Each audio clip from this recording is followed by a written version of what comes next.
Welcome to Citizen Assembly Thunderdome, where we test ideas and hone debate skills in a real-life social political arena with the goal of holistic balance. If you'd like to participate, find out how in our podcast description.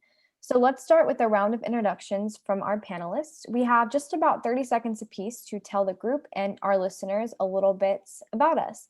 So I will go first. I am your host, Megan, and I am currently based in San Antonio, Texas. My primary field of interest is restoring the traditional family values largely through education and other means. So now I will go and ask Stacy if you could please introduce yourself. Hi, I'm Stacy Gustafson. I split my time between Northern Michigan and Southwest Texas, and my major focus is community holistic problem solving. Really looking forward to this discussion. Great, thank you, Stacy. Cynthia, would you please introduce yourself? Why, I will. Thank you so much for asking. My name is Cynthia Leonard. I am really interested in this conversation and I'm looking forward to it. So thank you so much for having me. Thank you for being here, Cynthia. Always adore to see you. Rosemarie, welcome to Thunderdome for the first time. Thanks for joining us. Would you please introduce yourself? Sure. Rosemarie Rajuan. I'm in the Caribbean in one of the islands called Grenada. And I've attended Citizen Assemblies about a year ago, but I paused for a while. So I'm really looking forward to see how Citizen Assemblies have evolved. I was an educator. Currently, I'm a little more busy with politics. So that's what led me to ILP. But yeah, it's great to connect and discuss and put thoughts together, etc. Thanks. Thanks for joining us, Rosemarie. Ramses, welcome. Would you please introduce yourself? Yeah, sure. Thank you, Megan. My name is Ramses. Joining you from Montreal, Quebec, Canada. I'm very happy because I finally have received an electronic board that I was waiting for. So I'm gonna install it after this meeting and see what will happen. So excited for this topic of today, and thank you for inviting me. Thank you for being here, Ramses. Daniel Bader, would you please introduce yourself? Yes, yeah, and you can refer to me as Dan. I know I was using a different computer and it had Dan Bader, not for some reason the one I'm using today, it has it the way it is. But yeah, I'm in Chicago. I retired from the Chicago Department of Public Health in 2016. I did work with what we used to call the bioterror team. Today it's emergency preparedness. And my interests are public health, mental health, abrupt climate change, and bioweapons, today vaccines, and the COVID-19 situation that we're all in. Thank you. Thank you, Dan. Perfect interest for our discussion tonight. I will go over to Cesare. Would you please introduce yourself? Hello, everyone. Cesare Jurevich from USA, residing outside of Chicago. My main interests, ethics and economics. My main concerns as an activist, animal liberation and social and economic justice. Thank you for having me here. Thanks for being here, Cesare. Alex, would you please introduce yourself? Hi, everyone. My name is Alex Krotz, and I'm interested in science and technology, and I'm looking forward to tonight's discussion. Thanks for being here, Alex. Okay, great. We have Lois joining us right now, but we'll go ahead and go over to Ilya. Would you please introduce yourself?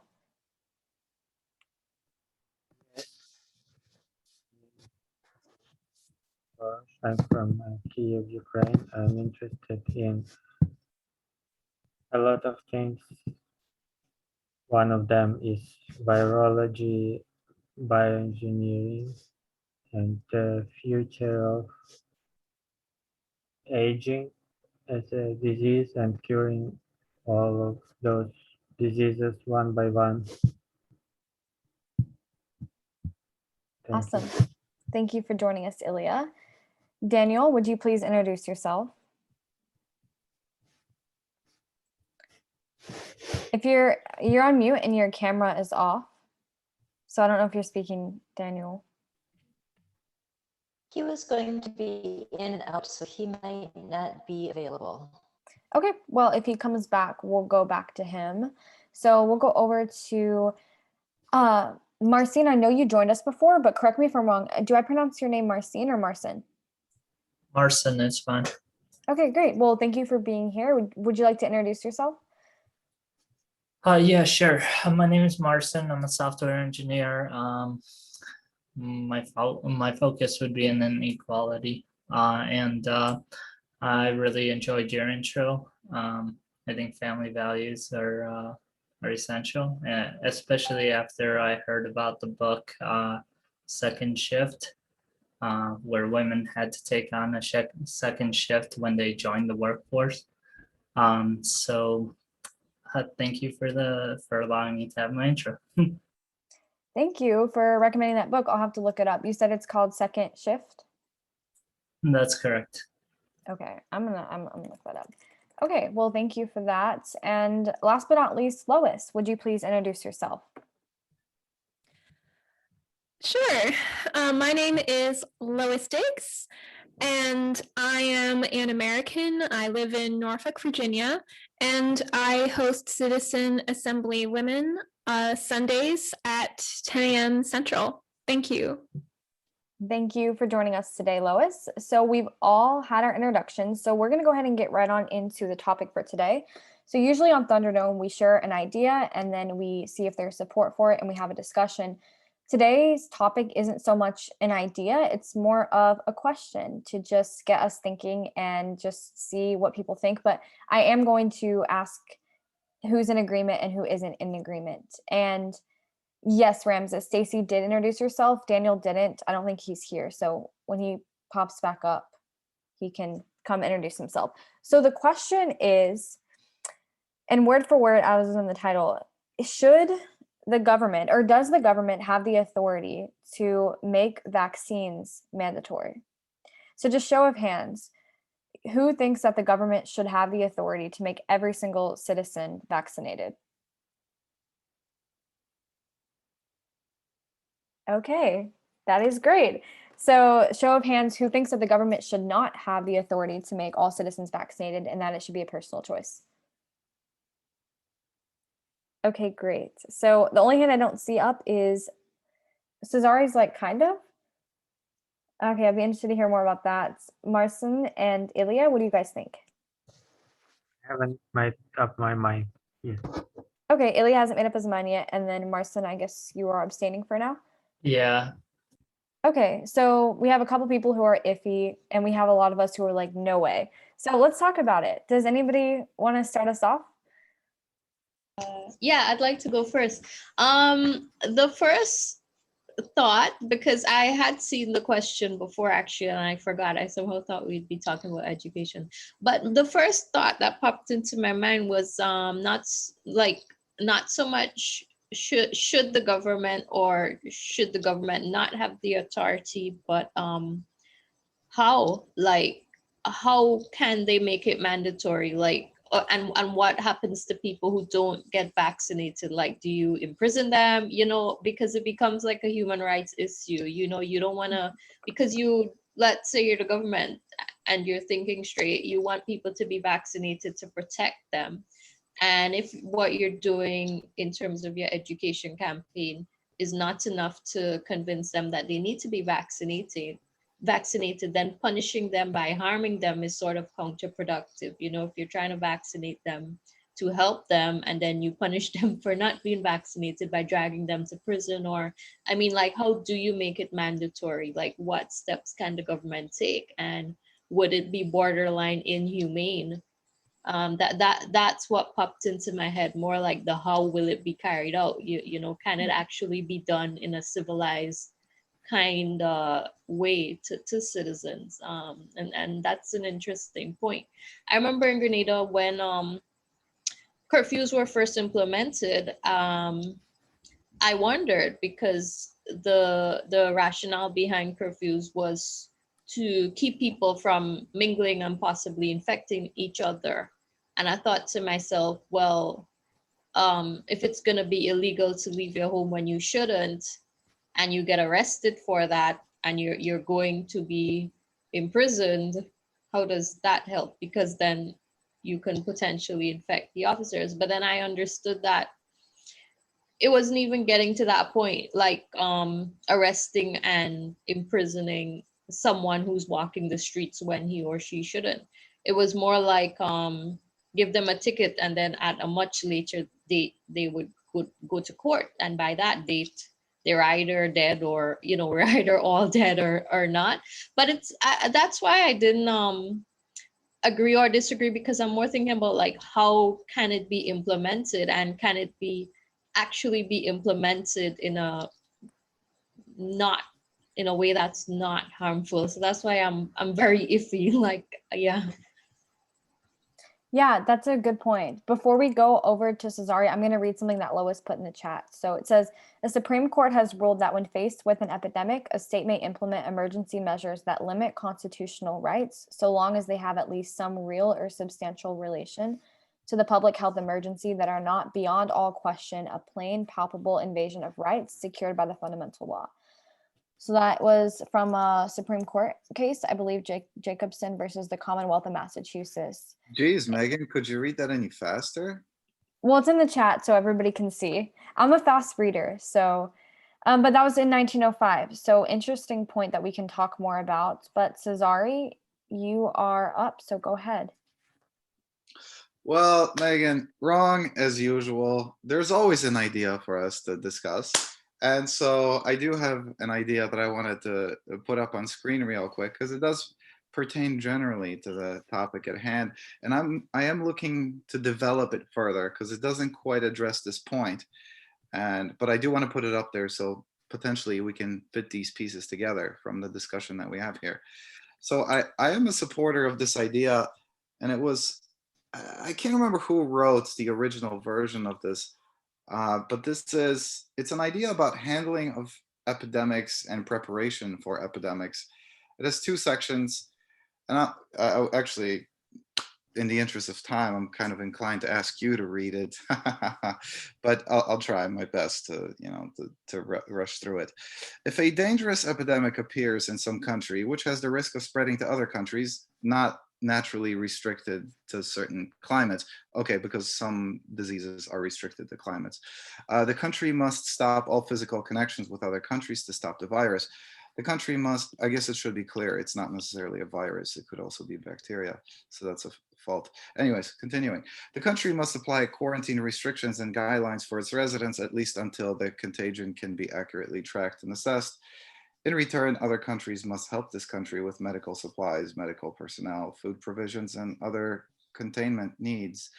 And then section 2, an epidemic of a new disease does not just have a human life toll, but it also has an enormous economic toll on an entire society.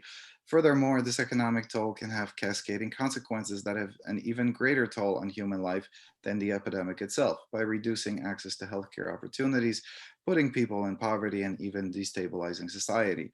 Therefore, in order to prevent the worst case scenarios, our societies must be more aptly prepared for the most likely epidemics, especially those that rely on the respiratory tract to spread widely and quickly. While the private sector of an economy can provide great flexibility, efficiency, and innovation in any industry, a private for-profit healthcare industry is not capable of accommodating the healthcare needs of a sudden influx of patients during an epidemic. The reason for this is that being prepared for a sudden and unpredictable influx of patients requires a vast amount of stockpiled resources, physical and human capital, which is against the financial interests of a for-profit healthcare provider. For this reason, we require that the healthcare sector be augmented through public means so that we can be prepared for the most likely pandemics. The cost of such preparation will be significantly lower to the public than the cost of a devastating pandemic, as the COVID-19 pandemic has demonstrated. So that's the idea. Like I said, I'm looking to develop this further with the insight that we will have from this discussion about vaccination.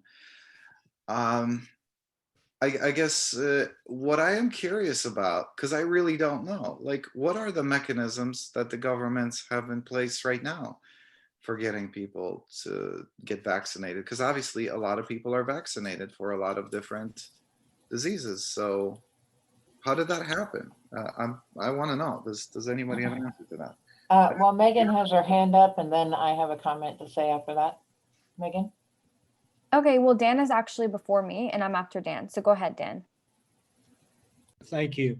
Yeah, so let me try to synthesize a couple of things here. So I think you have to distinguish on a public health level between, let's say, a disease like smallpox, Ebola, if it was widely spreading, which it probably cannot, and something like COVID-19. These are very different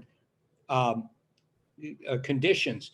And of course, with smallpox, it's obviously a huge danger. And they do have the capacity to vaccinate people. And if it's something in the smallpox realm, it's probably necessary to have everybody get vaccinated. But I want the COVID-19 situation, which we're all in, is radically different. And by the way, a smallpox vaccination is a normal vaccination. It's just simply an attenuated form. I think originally it was from cowpox that when it was originally developed. But the thing is, that's very effective and it's very useful. But in terms of COVID-19, it's important to understand what's happened here. And I'll just try to run it down very, very quickly.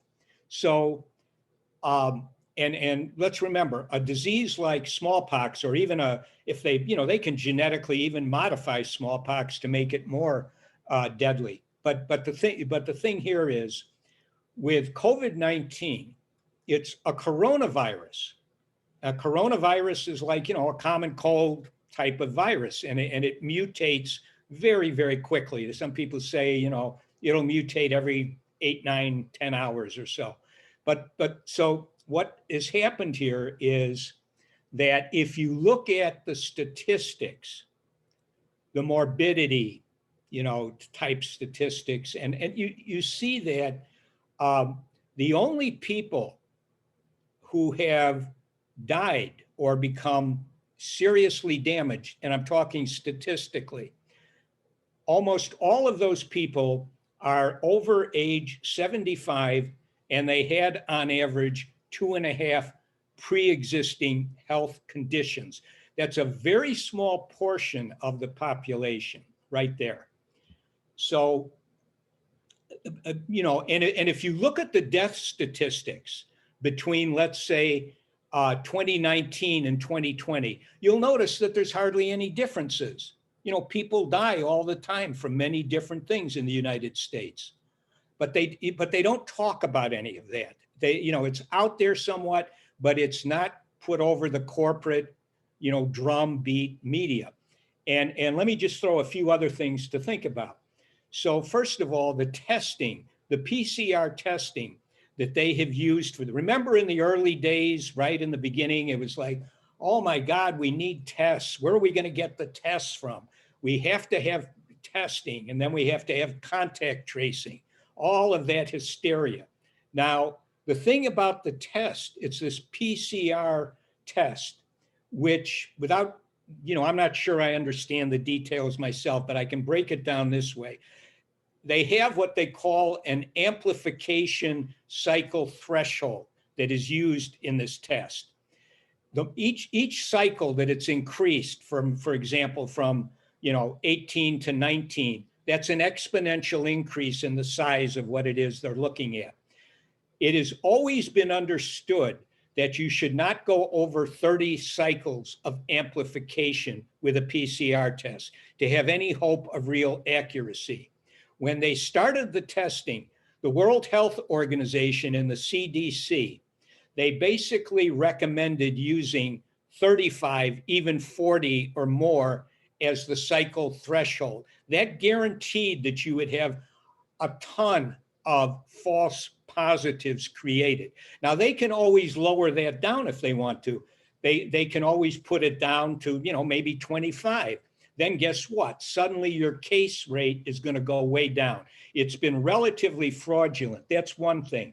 The second thing is that these vaccinations, these messenger RNA and adenovirus vaccinations, that's the Johnson & Johnson, these vaccinations are not like normal vaccinations at all. They're not like another flu shot or something for smallpox or polio or whatever. It's nothing like any of those, or measles and mumps and that.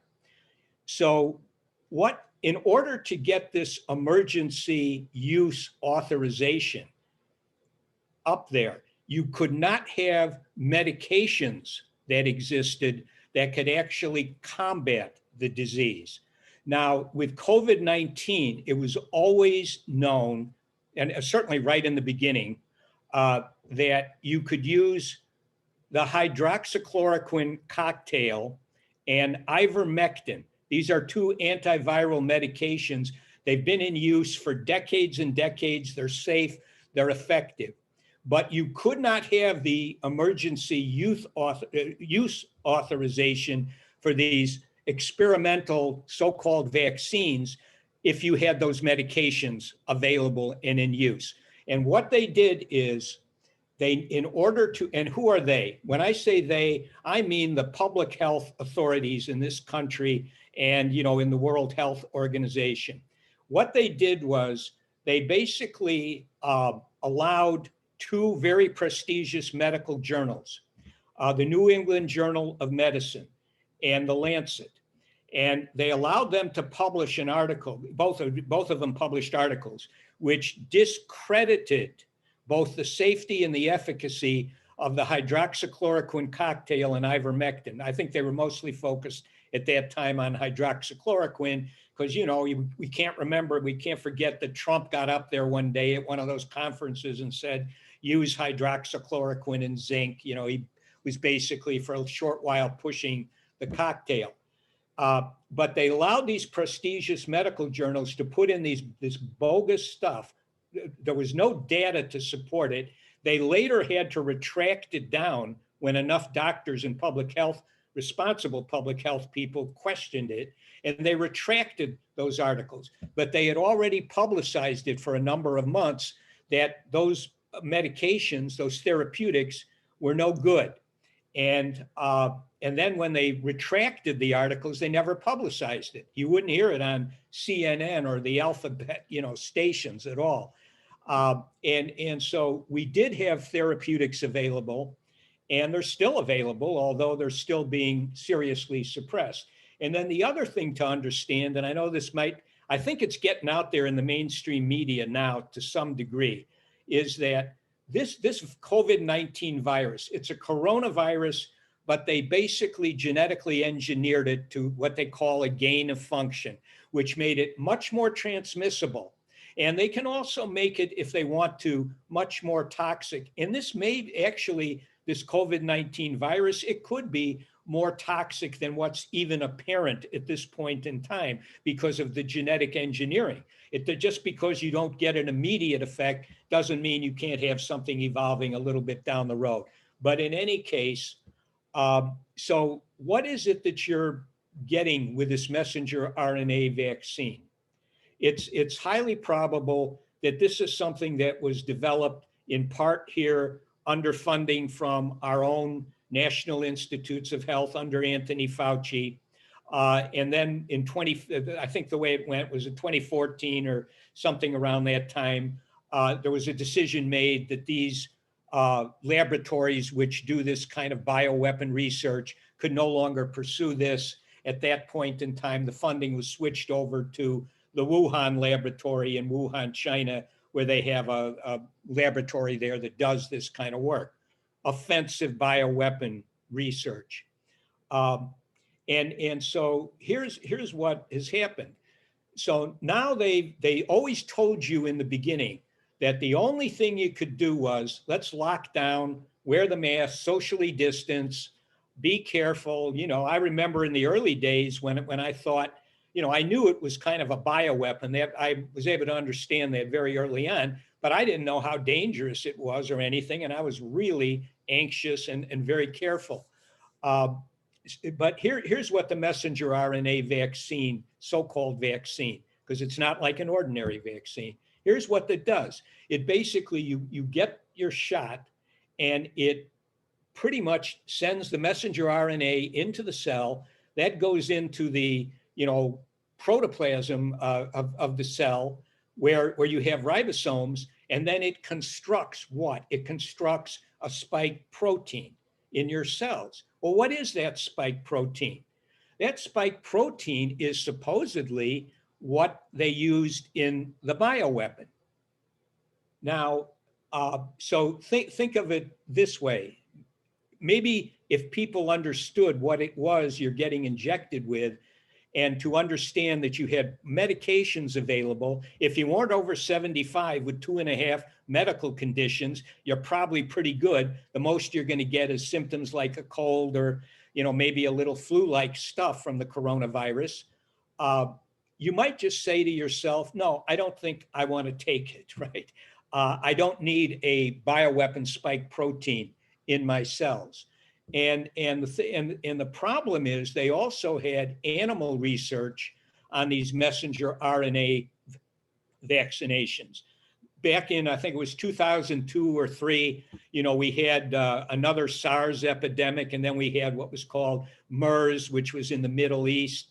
And they were they were trying to develop one of these kinds of vaccinations for that. They tested it on animals. They did it on ferrets and cats and another animal species. I can't remember what it was.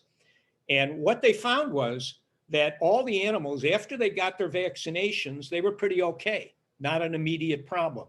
But once they got challenged with the live virus, they basically, almost all of them died. And that was from a tremendous autoimmune reaction. Where their immune system was attacking all their cells, their cardiovascular system, the liver, etc. Now, those were animal. Now they didn't do animal experiments here, which they normally would do, because they knew that if they did that, you wouldn't get any kind of a safety approval for even emergency use authorization, and that's all this is. It is and. So if you were given informed consent, which is the ethical thing to do, by the way, it's like, first of all, you'd have to know about the testing, so that if you were going somewhere to get, okay, I'm sorry, but I want to, I'll just wind it up by just saying that this is a very unethical kind of thing they're running. It appears that they're hell-bent on getting everybody. They're going to start to get very coercive now. If you want to work, you want to fly on a plane, you want to go here, go there, take the jab. Be patriotic, take the jab so you can get with your family in the backyard on the 4th of July and have a little cookout. They're so, they have so much contempt for our population, our people here in the United States and other places. It's ridiculous. And if they gave them informed consent, most people like me would say, I don't want it. I'm gonna watch and see what happens for a good piece of time. I made an arrangement with my primary care physician that if I did get sick with it, and by the way, they completely suppress the knowledge that vitamin D3, vitamin C, and other micronutrient supplements are really good for strengthening your natural immune system to prevent you from getting a serious case of this. And I arranged with my doctor, if I come down with it, I can get ivermectin, the hydroxychloroquine cocktail. And now they have that antibody, which is kind of expensive treatment that they gave Trump when he came down with it. But that's my choice, because there are therapeutics. It's not even that dangerous of a virus for anybody who has a halfway decent immune system. And if you don't have it, maybe you ought to be taking the vitamins and the supplements to improve your immune system. People in the nursing homes, we know who's in the nursing homes by and large. Those are people who are over age 75 or near to it, and they are sick. They're given a horrible diet. It's just like you're executing them almost. They're given a horrible diet. They're not even allowed sometimes to take micronutrient supplements. And that was before COVID. and it didn't change. And so naturally, the highest percentage of deaths are in those nursing homes. Those people get taken out really easily. And in India, now they're using the fear porn of, well, look what's happening in India. You better get vaccinated. The thing about what's happening in India is the kind of a place where you've got over 1 billion people. A significant portion of them are malnourished, on the verge of starvation. They don't have any really good immune systems going. And, it's the kind of a place where I saw a documentary where people were drinking water and they knew that, it was downstream from some factory and they knew it was going to give them cancer. And person asked them, why are you doing it? And they said, well, if we don't drink this water, we're going to die of thirst in 3 days. And that's the kind of place India is. And if you're into depopulating the planet, obviously, those people can get swept down very, very easily because they don't have the proper nutrition. They don't have good immune systems. And it's important to be aware of all of this in order to think rationally about what's going on. Thank you. I took a lot of time, but I felt it was good to get this out here, this information. Thank you. Yeah, absolutely, Daniel. No, I appreciate you sharing that. And no, this subject really is your time to shine because this is the information that you've researched, and I appreciate your research and also your passion for it too, and educating people on that. I agree with a lot, but I also have a different point as well, and that this entire virus is just a simulation. If you study how the viruses, where they actually origin from, it has nothing to do with bacteria. Viruses are a cleansing agent. That's why people get the flu every single year, because they're so toxic. Their body is literally just cleansing itself.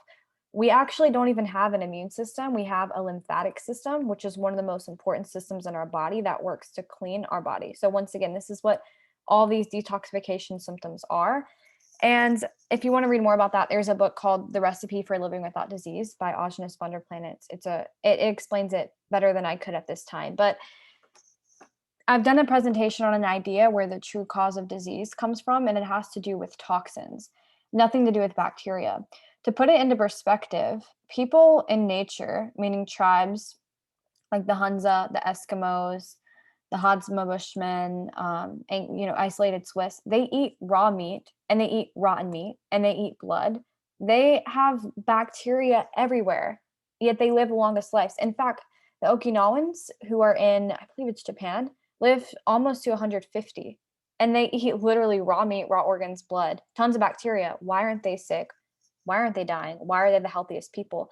So that's more, I guess, to put it into context, how bacteria and has nothing to do with the cause of disease whatsoever.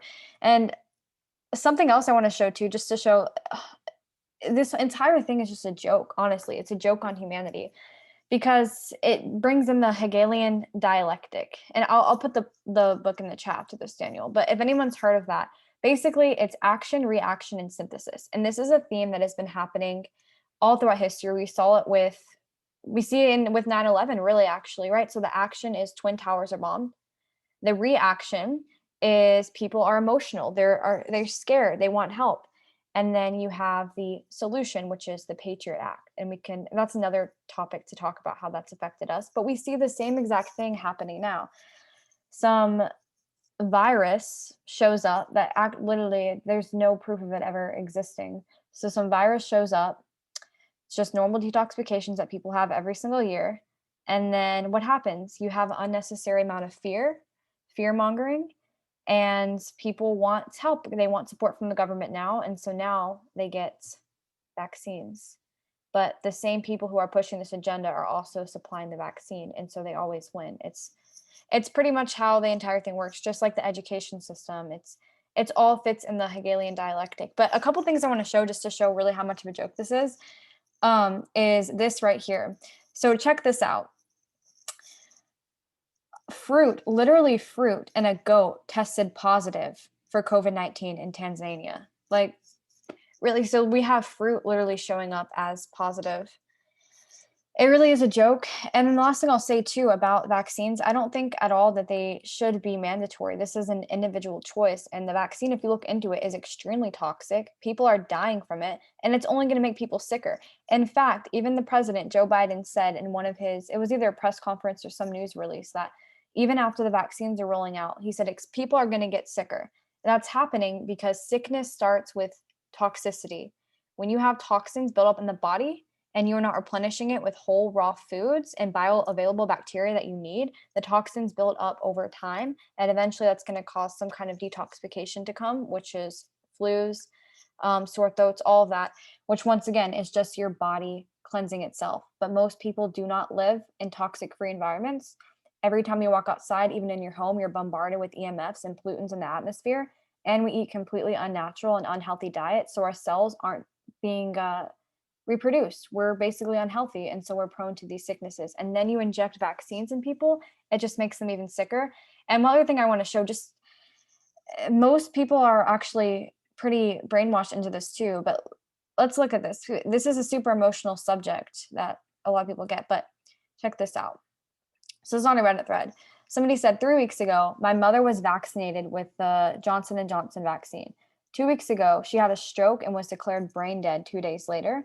Then the news broke out about 6 women developing similar issues after being vaccinated. And anti-vaxxers latched on and started using what's happened as a proof of dangers of vaccines. This person's mother's case may or may not have been related to her vaccine, but she fits with the other cases and is being investigated. Her mother was a lifelong believer in science and vaccination. She was curious, a passionate woman who despised the fear-mongering of the anti-vaccine movement. She'd be rolling over in her grave if she thought death might contribute to, bad faith. And long story short, this person then goes to say vaccines save lives. Then it claims we should take the vaccine. Like, how can your mom died from it. Other women are dying from it, but still it doesn't make sense to me. But I guess what I'm saying in general is, yeah, this entire thing is just a simulation, and the whole goal is to restore more control. More money than ever was printed in 2020. So we almost have hyperinflation occurring, which people aren't paying attention to. Property prices are going up. People are losing their jobs, and they're becoming more dependent on the government than ever. In fact, the average American receives more than 30% of their income from the government. So all of this is engineered to bring in socialism and more dependency on the government. Okay. Next up is Cynthia. No? Okay. We'll skip over Cynthia then, and we'll go over to Ramses. Thank you, Megan, and thank you so much, guys, for your great inputs. I just wanted to comment on the ideas that Cesari has brought up. It is just stupid, seriously. And this is very Nazi. Like, you should be the one against Nazi, not supporting it. And in general, Megan, so if you don't mind, if you can share the Reddit post, that would be great. Of course, I'm so sorry for their loss and for anyone who loses their beloved ones. However, it is statistics. It's 6 out of million. So if their mother really believes in science, as they say, then she knows beforehand that there is a statistic and that there is a 0.00006 that she might die because of the vaccine. So if she accepts it, then it's her responsibility. That's why I don't support, of course, government authority. And that's it for me. Great. Thank you, Ramses. Great points. We'll go over to Lois. Okay, thank you. So earlier I posted that message about the Supreme Court's decision on the changing of constitutional laws under an emergency and the conditions that it has some real or substantial relation to the public health emergency and not beyond all question a plain, palpable invasion of rights secured by fundamental law. I put that up there for reference, and I saw that one person expressed agreement with it and another person expressed disagreement with it. The thing is, the Supreme Court is not infallible. The Supreme Court has made mistakes. And another quotation to compare is Ex parte Milligan in 1866 at the US Supreme Court said, the Constitution of the United States is a law for rulers and people, equally in war and in peace, and covers with the shield of its protection all classes of men at all times and under all circumstances.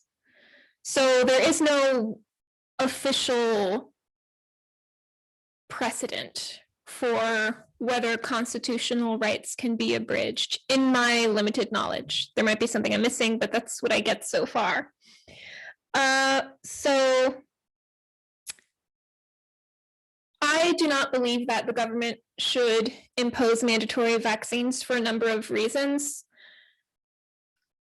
But one of the primary reasons is that the CDC and the CDC in the United States, I don't know what the equivalent is in other countries, but also the World Health Organization have shown themselves to have lied and manipulate information.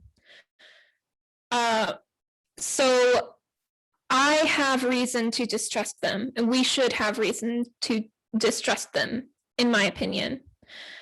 And also, as Dan mentioned, emergency use authorization for a vaccination or something like that can be given if there are not other alternatives for curing whatever the disease is. But there are alternative methods, and they have been censored. And apparently articles have been retracted, but no publication is given about that. That's fishy. And then also there was a publication released saying that hydroxychloroquine causes arrhythmia in the heart. And it referenced a scientific article on that. But the news article did not say that the hydroxychloroquine, when it causes arrhythmia, it was 12 times the normal recommended dose by that specific brand. But they didn't mention that. They didn't say that it was 12 times the normal dose. They just said that, this study says that it causes arrhythmia. That is dishonest. So there are a number of reasons why I am distrusting. If we lived in a more trustworthy government, then I might be more open to mandatory vaccines. But given the history and what's been happening so far, I am very skeptical. And then one other point before I yield the floor. The government may not make vaccines mandatory, but what about private businesses? What if the government doesn't mandate a vaccine, but your local food market does, your local place of worship, your local theater, or your local sports stadium, all these different places like this, then it pretty much is like a government mandated vaccine, because you are hindered from living your life unless you get the vaccine. So I think we should be aware of these different forms that vaccine mandates might take and what effect they might have. I yield the floor. Yeah, super points, Lois. Super points. Thank you for that. So we're going to go over to Alex, and then we'll have Cesare, Daniel, and Ramses. And after that, we'll start wrapping up into closing remarks. But Alex, go ahead. Yeah, so I don't think the government should mandate vaccines. And I think Lois brought up some interesting points about private businesses asking that their customers are vaccinated. But I think it's more that the government has an onus to ensure that the information it releases is reliable enough that its citizens trust it. And insofar as some of the things that have been said, I think there have been a number of really misleading claims. Dan, on your part, you talk about the mRNA vaccine as though it's some, absolutely strange idea that it would synthesize a spike protein inside your cell. As you say, a normal vaccine would in fact contain components of a spike protein. The fact of the matter is that it's easier to develop an mRNA than it is to synthesize a spike protein outside of the body and then deliver it in a sustainable way. You also talk about PCR tests and how the number of cycles is so significant. A PCR test takes existing data or existing DNA and exponentially amplifies it, as you said. It's not going to fabricate DNA that wasn't already there. The cycles only make it more prone to contamination and cross-contamination in samples in laboratories that might not have procedures that are completely fleshed out. And this is why you see false positives from things like fruit. It's not that the fruit looks like a coronavirus to the test.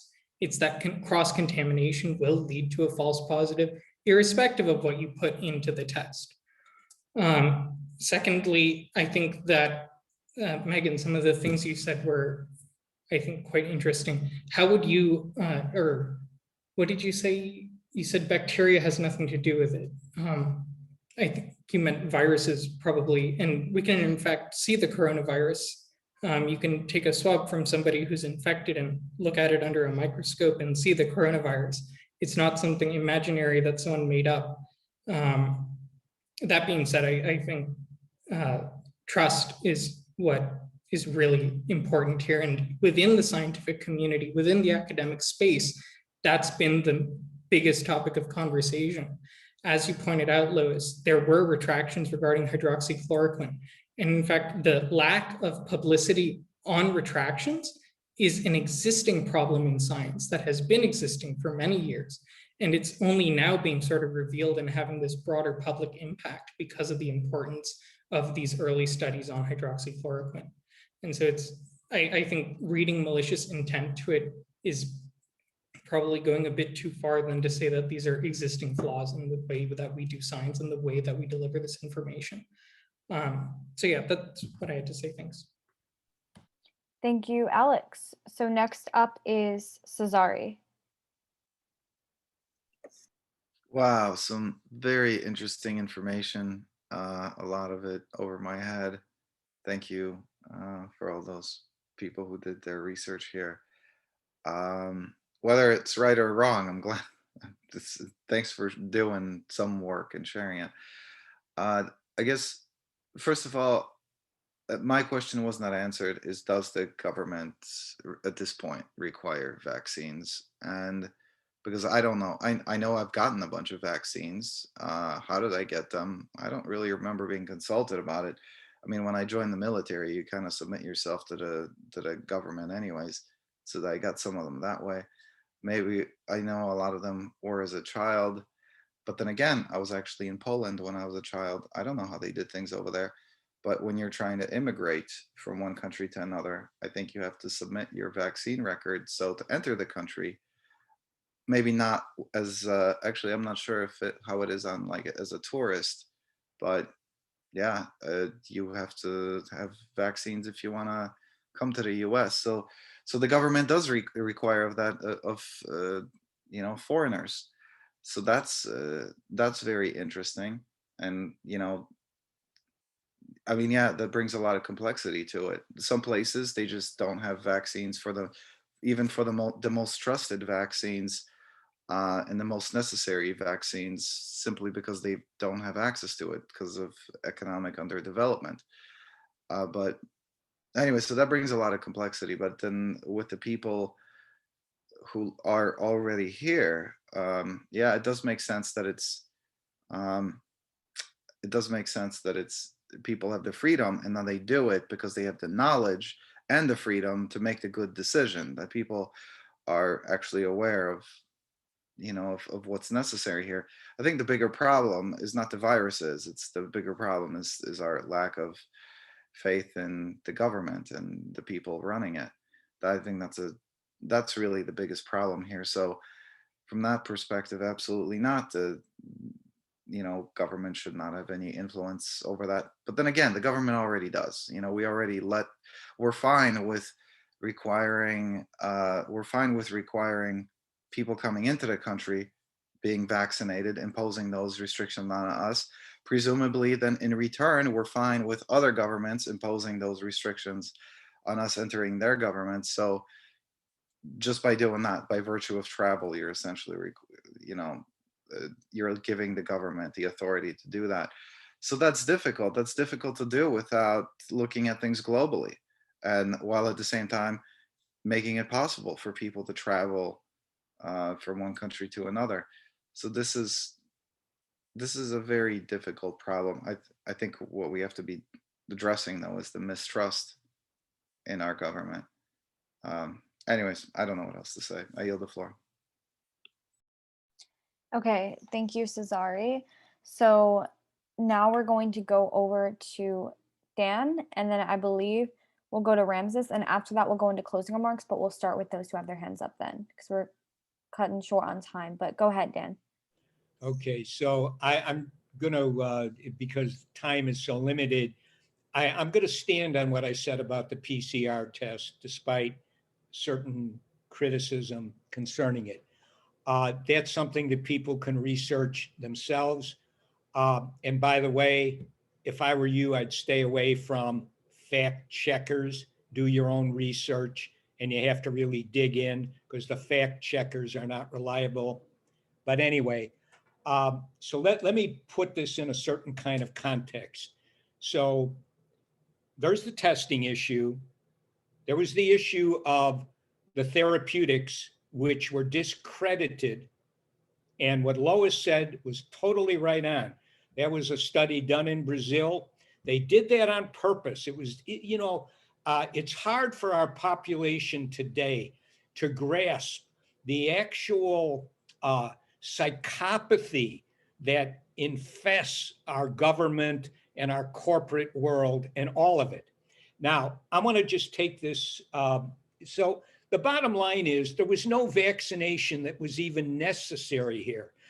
If you had the therapeutics, why would you, if you wanted one, fine, go get it. Go get your messenger RNA or your adenovirus vaccination. What you're actually probably doing, and I'm not going to go into it, but you're basically the little spike protein, that little protein is basically being synthesized based on a bioweapon that was created at the Wuhan laboratory in China, and it started here at the University of North Carolina. But let me go to put this in a certain kind of context. Nobody's getting informed consent.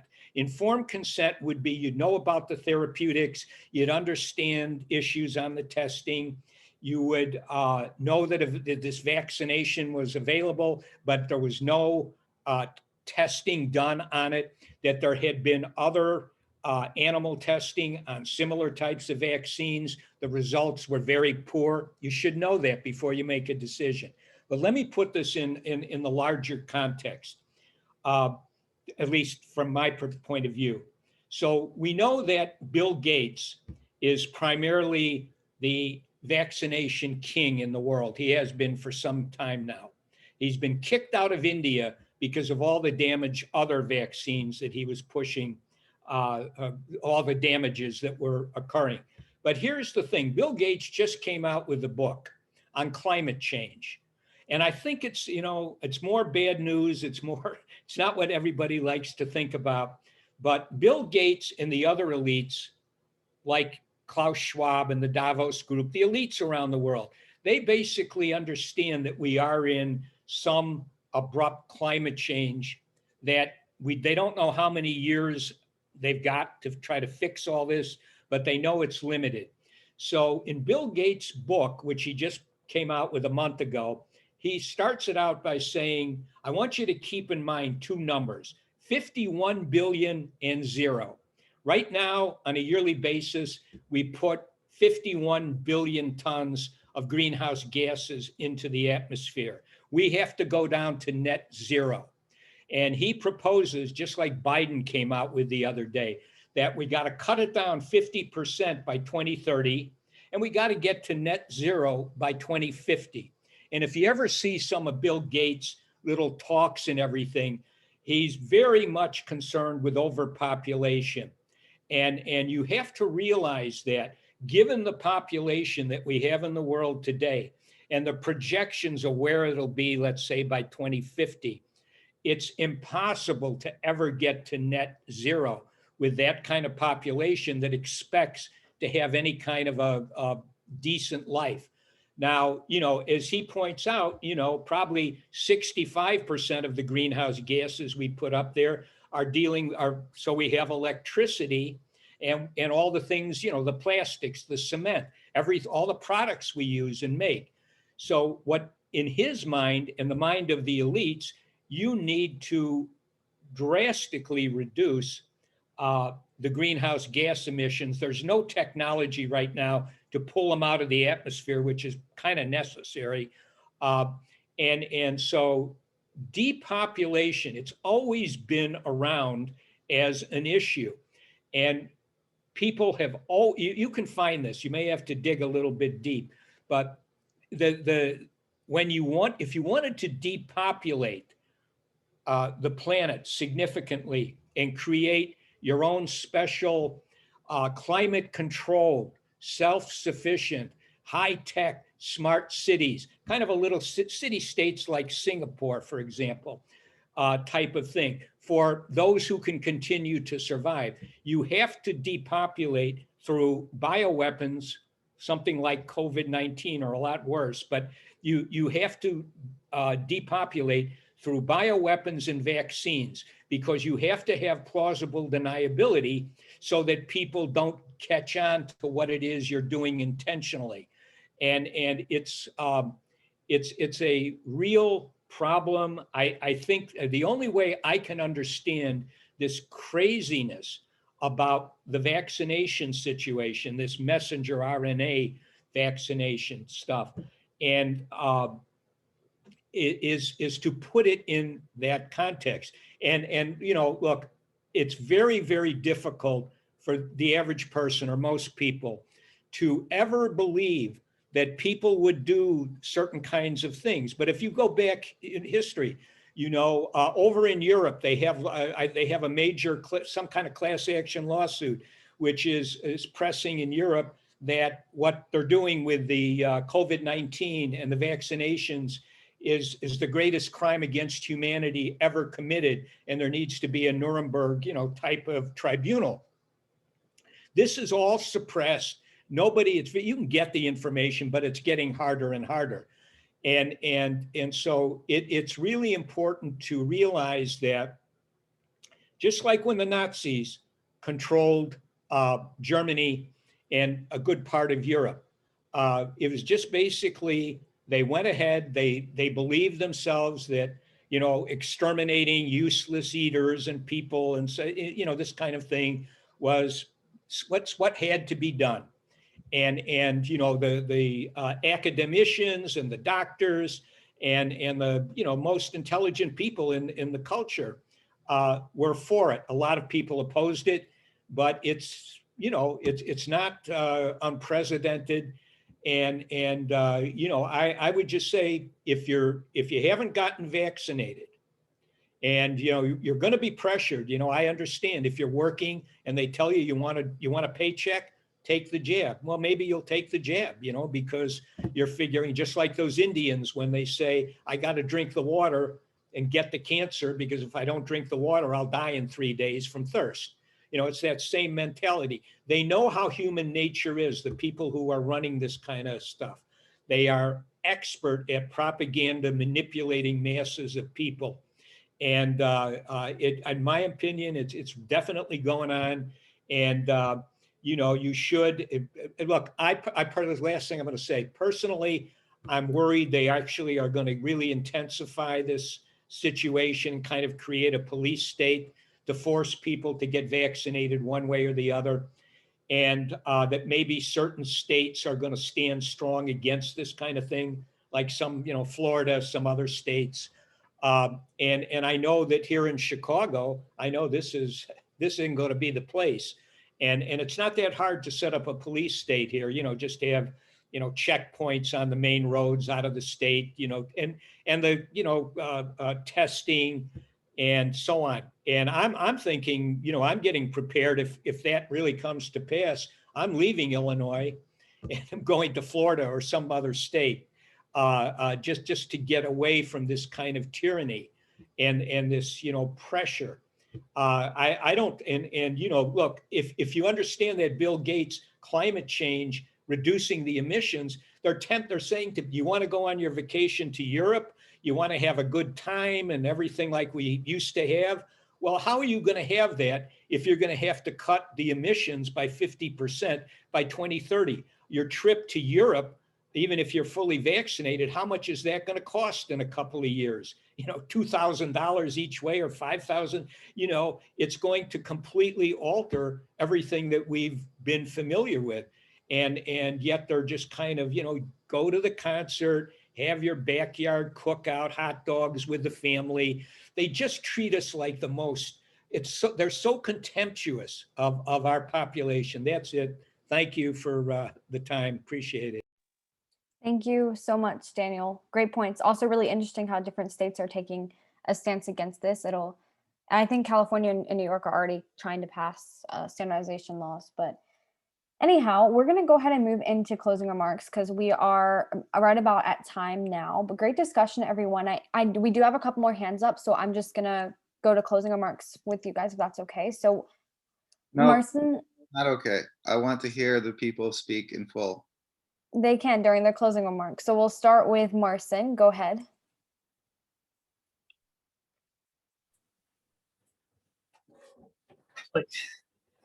Hi, sorry about that. I was in and out, so I didn't hear the full conversation, but I did want to agree with most of what Cesare said. We already agree on a lot of things the government does.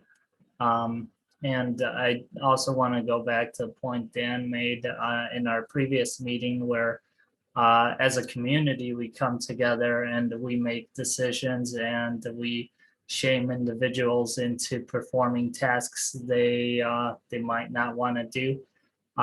So with that being said, I think the government does have a right to force us to take vaccines. We do agree to put them into these power positions and set up laws for us. However, with Cesare's point, we do need more transparency because it doesn't seem like anybody trusts the government. And honestly, I don't blame anybody for not trusting the government because they tell us that they lie to us every day, all day. Like they actually, confront us with this and they're like, we're lying to you. We're doing all these things behind your back and it's exposed all the time. And that's all I wanted to say. Thank you. Thank you, Marcin, for joining us tonight and for your feedback. So we'll go over to Rosemary.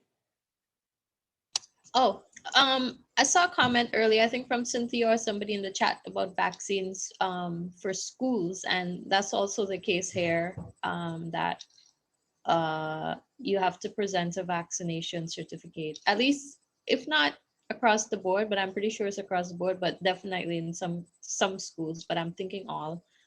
You have to present a vaccination certificate for a child to begin school. So it has always existed, this importance of being vaccinated. I guess we forgot about it. It's just that this is, and I guess at the time that those diseases came out, people were skeptical too. But this case is a little different. And I agree with Daniel about this agenda for depopulation. It seems to be something that's actually happening.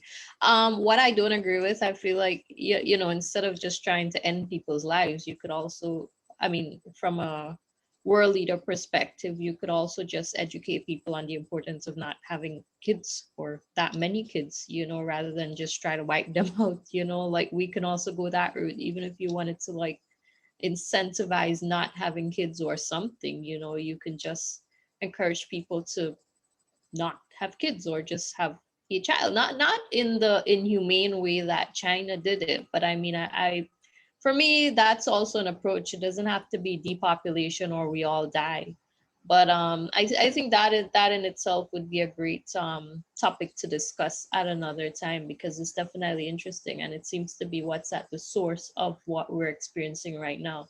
So like if this pandemic doesn't work, then there'll probably be some other strategy to reduce the world's population. But again, I think world leaders, they could also just educate people on what's really going on. A lot of people just don't understand science. They've never been given the facts. They think all is well. So yeah, it was great discussion, interesting perspectives. And I'm still undecided because it raised more questions than answers. But it just means that we really need to look at it from all angles and see the consequences of all decisions for all people. Thanks. Thank you for joining us, Rosemary. And you're right that this definitely did spawn so many other discussion pieces. So maybe we can do a follow-up one about a specific piece in the future. So we will go ahead and go into closing remarks. And for both Marcin and Rosemary, if anything else comes up, you just say it again and we can come back to you for that. But okay, let's start with Cynthia. Any closing remarks you'd like to share? Yeah, I mean, I wrote most of my comments in the chat, and I just want to say how very grateful I am for having had this conversation, and I really look forward to seeing the good that you all do in the world, because this was amazing. Alex, damn dude. Like, thank you so much for existing in this moment in history. I am so grateful for that. So love and gratitude. Thank you. Thank you so much, Cynthia. So let's go over to Lois. Any closing remarks? Thank you, Megan. And yes, thank you everybody for sharing your voice, your information, and your concerns, and your praises of vaccines sometimes in some cases. So I wanted to point out that I am wary of some of the ways that people in America are hearing the propaganda to influence to get us to get vaccinated. One of the talking points is that we do not know the long-term effects of the coronavirus. But I'm wondering, what do they take us for? Because we don't know the long-term effects of the vaccine either.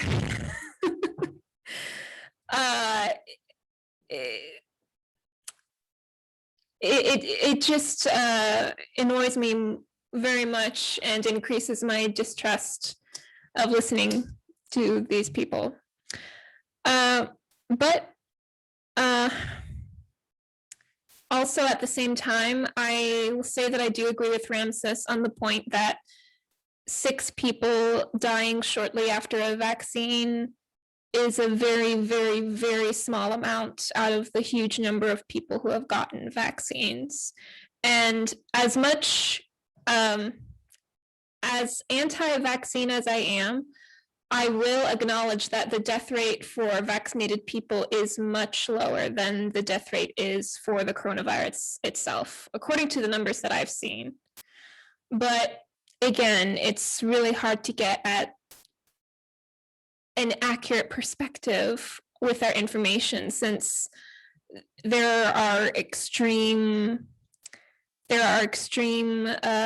sides and people with agendas and half-truths, and the real truth is there, but it's very difficult to find. And as Dan said, we do need to dig very deeply. But we always learn more by coming together and sharing. 12 heads are better than 1. So thank you, everybody. Thank you, Lois. Stacy, would you like to share any closing remarks?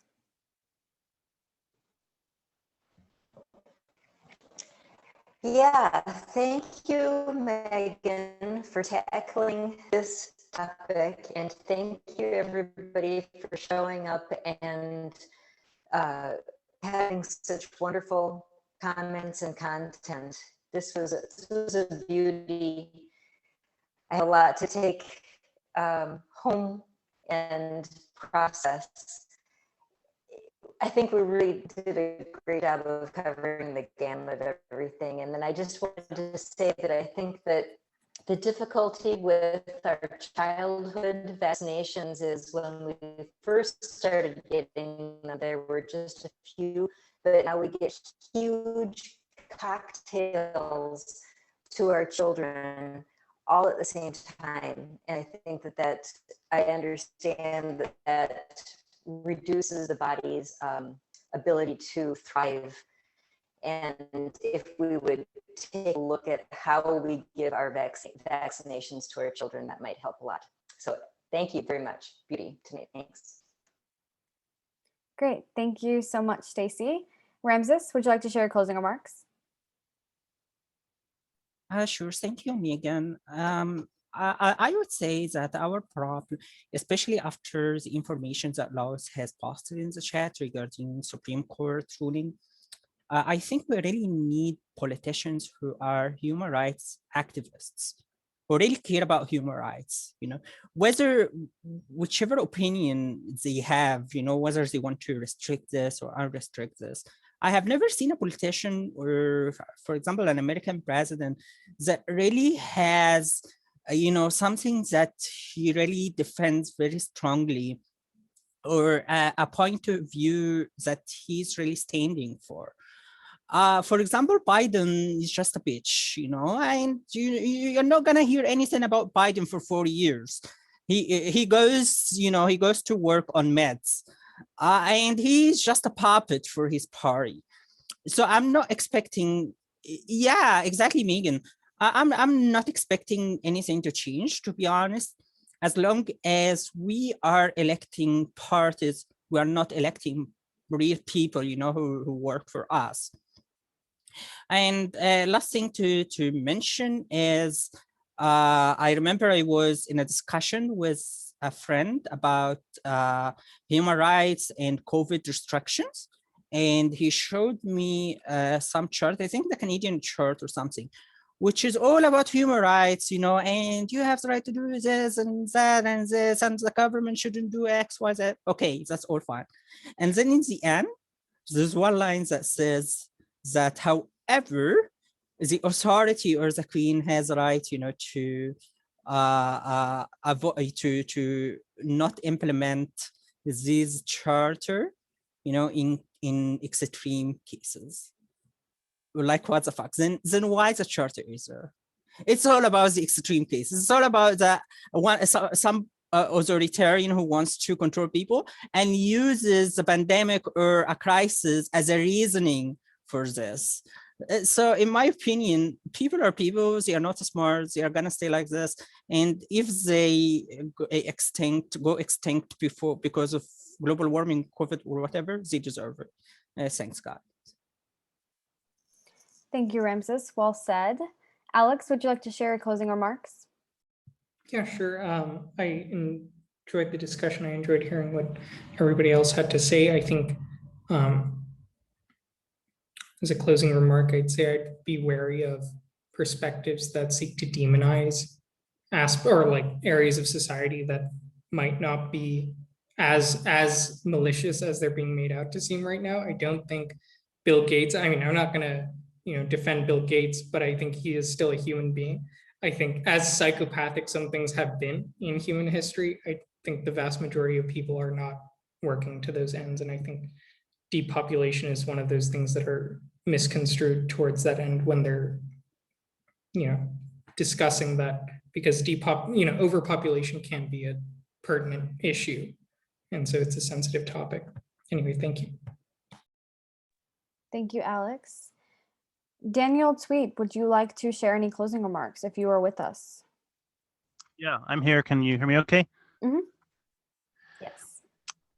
Yeah, lots of interesting information. I just want to make the comment that science is not a settled body of knowledge. It's a way of thinking, right? There's no such thing as scientific proof. That only happens in mathematics. Science is a way of considering evidence and deriving probabilities of occurrences based on that evidence. And science has gotten a really bad rap lately because of lots of reasons. And fake news, eggheads, but we need to step back and look at the big picture. We're in a biosphere that we don't know how to replicate, and we are just ripping holes in it. Hundreds of species going extinct every day. The Amazon is a net emitter of a carbon. It used to be the lungs of the planet. It used to be a net oxygen producer. Now it's a net oxygen depleter. And we're using up the resources of 3 planets. And frankly, I don't blame the elites for saying, the population is not getting it together.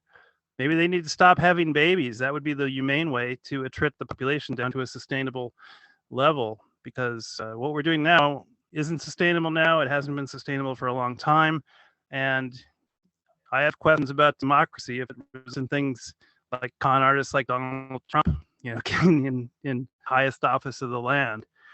So we need to become scientific thinkers. And mark your calendar, Point Pizza Day, May 22nd. Go to rarepizzas.com.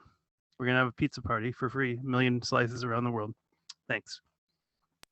Thanks, Daniel. Ilya, would you like to share any closing remarks? Yeah, just the topic was vaccines, and the adjuvants were never mentioned. That's kind of my concern. And like Stacy said, that children are being given this like aluminum to elicit the stronger immune response. That's something that I'm concerned about the most, not the mRNA or other technicalities. But yeah, maybe we should agree that everybody should wear a N95 respirator, and no vaccines would be needed. But yeah, we should get Alex to figure out how to edit, or like figure out how for YouTube to not remove this video. I think if you don't say something in the first 30 seconds, then you have a better chance. Huh. Okay. I'm done. Okay, thank you, Ilya. Yeah, we'll see what happens with YouTube. Dan Bader, would you like to share your closing remarks? Yeah, well, of course, you guys, you've pretty much heard a lot of what I have to say about this. I would say this, though, just as a final thing. You can go to I think it's the CDC's site on vaccine adverse event reporting system. I'm hearing, again, I'm assuming it's probably true, but I don't know, that already there's all sorts of adverse events being talked about. And the number of deaths that are associated with these messenger RNA adenovirus jabs is way, way higher than any other kind of vaccination situation like flu shots or something. And they say that everything that's turned into the adverse event reporting system, you need to multiply that by at least 10, because mostly, or maybe even more, because they're not being reported, a lot of the adverse events. And again, the way these people think, again, plausible deniability is one of their big operating principles. And of course, with something like this, it's easy to say, well, so-and-so died. Well, they had this. It wasn't the vaccine. It was just, they say it's a coincidence. Go to the VAERS, information site and check it out and follow it and be careful. And don't let yourself be lulled without informed consent into taking any kind of medication or any kind of so-called vaccination without being able to rationally consider it. They're not giving you the opportunity for an informed consent decision. They assume that you are very, very afraid and obedient. And I don't, and I understand the trust that people have in the authority figures. You'd love to think that, these public health officials and the politicians only have your best interest at heart. And the academicians who are getting funded directly or indirectly from, the NIH or other foundations that basically, in a sense, corrupt the academic research. Try to become a tenured professor without towing the line in any of these academic institutions. It's not like it once was. We're living in a completely different world, and it's best to, try to see it with your eyes open. Don't be guided by the reflexive tendency to just obey the authorities and feel good, like a child. And also to not let your anxiety and your fear drive you. Informed consent means you've got all the information you need to make a decision. And I am not an anti-vaxxers. I think that, certain vaccinations are important. The pros far outweigh the cons, but that's not what we're talking about here. It's completely different. Thank you. And those are my closing remarks. Thank you, Dan. And Cesare, would you like to share your closing remarks? Certainly would. So on the topic of vaccines, whether making them mandatory or not, I'm actually kind of undecided. I don't necessarily have a problem with, as a human collective, making decisions, and because we do depend on each other, on us working with one another and agreeing to certain terms, and then imposing those terms on all of us collectively. I'm undecided about that. Sometimes maybe it's good to impose vaccines, sometimes it isn't. But what I am decided about is animal liberation, because really, I'm actually a conscious objector to the vaccine. I don't really care that much about the vaccine itself and its effects and COVID. And honestly, it's kind of like a toss-up to me that they're probably equally bad. What I do have a problem with is that these vaccines were produced and tested on beings that did not willingly submit themselves to these tests. These vaccines were experimented on and used using animal products that were essentially enslaved for that purpose. And that's a problem. That's a major freaking problem. Yeah, that's not cool. That's not cool at all. I mean, you're torturing people in order to create these products. I mean, maybe you should test it on humans. First of all, you would get better results. How would you feel about that? Maybe round up a few people, whether they're willing or not. It doesn't make a difference. It's for the greater good, right? Or maybe test it on old people, or on cripples or something like that. People who are less human. Maybe they're retarded, the mentally challenged or whatever. Why don't we involuntarily submit some individuals to it? Well, animals have experiences too. They have feelings. They don't really want to be experimented on. They don't want to be killed for the greater human good, because the hell with the greater human good if it can't actually respect other life forms. Maybe the human species does deserve to be wiped out by the next plague. Maybe that would be a much better thing, since humans don't know how to have a real reverence for life. So, and the other thing is I want you to consider is that, I mean, we're all animals here. We can talk, but we're still animals.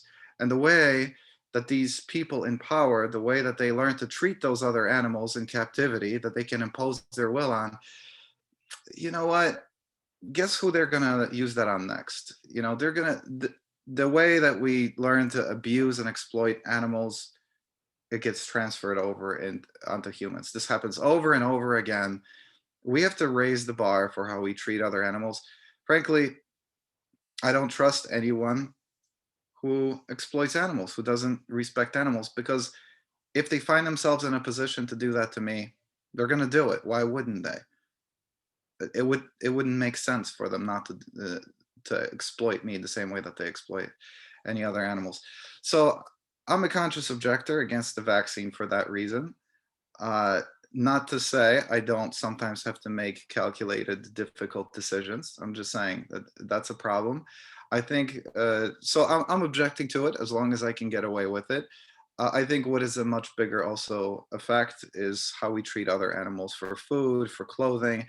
So I would encourage you to actually start this conscious revolution at a greater reverence for life, starting with the animals that we, that humans use for food and for other forms of consumption. I think if we raise the bar for the animals, we raise the bar for all of us. We're all going to be safer. We're all going to create a society that we can trust a lot more. This didn't quite come out everything the way I wanted to say it, but it's ultimately about trust. Is who can you trust? The reason we can't trust these officials is because we know that they can't be trusted, because that's how they treat those below us. So we have to raise everyone up if we expect better for ourselves. I yield the floor. Thank you. Okay, interesting point, Cesare. Thank you. So on to my closing remarks. I want to start with the population. There's no way that there's almost 8 billion people. Since 1800, people have only been having less kids.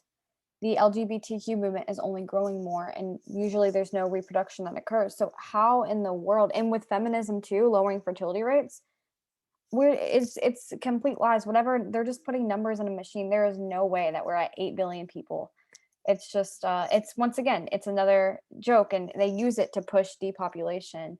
Because they do want depopulation, of course, even more, which is why things like feminism are promoted, other things that cause infertility, vaccines, plant-based diets, and so on and so forth, which are all promoted by the same people, by the way. Bill Gates is a huge investor in Beyond Meat as well as vaccines. And the other so-called elite, although I don't really consider them to be it. So I believe the real, people in control are further back behind them. But the solution is, 7.88 billion populations is what we're told. But it actually, interestingly, I did an experiment. I added up all the population in the major cities in Texas. And so apparently the population of Texas it's around 29 million, I think. And if you add up all the major cities, it goes to, I think about 9 million. So I'm supposed to believe that there's 20 million people in the rural areas. There's no way. Most of the areas either abandoned, very small towns. It's just... And then last but not least, there is a way around this. The thing with Edward Bernays once said that democracy is a front for skillful wire pulling. So in a democratic country where personal liberation and personal choice is advocated, they can still technically make certain things mandated, like enforcing vaccines in schools and the military to get on planes and to even go in the grocery store. Technically, private businesses can do that. So then what about us who are against this, specifically the COVID vaccine, but all vaccines in general? Well, the goal is just get completely self-sufficient. Rely on only yourself, your family, and don't rely on the government. Grow your own food. Raise your own food. You never have to go to the store again.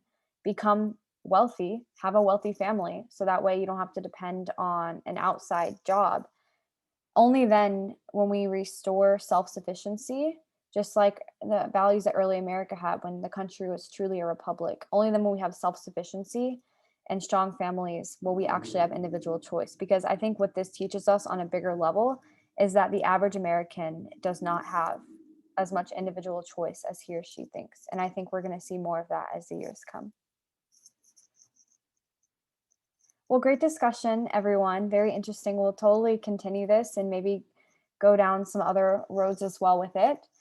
But let's just take another little poll. Just show of hands, who thinks that the government should have the power to mandate vaccines? Okay. Cesare. Okay. And who thinks the government should not have the power to mandate vaccines?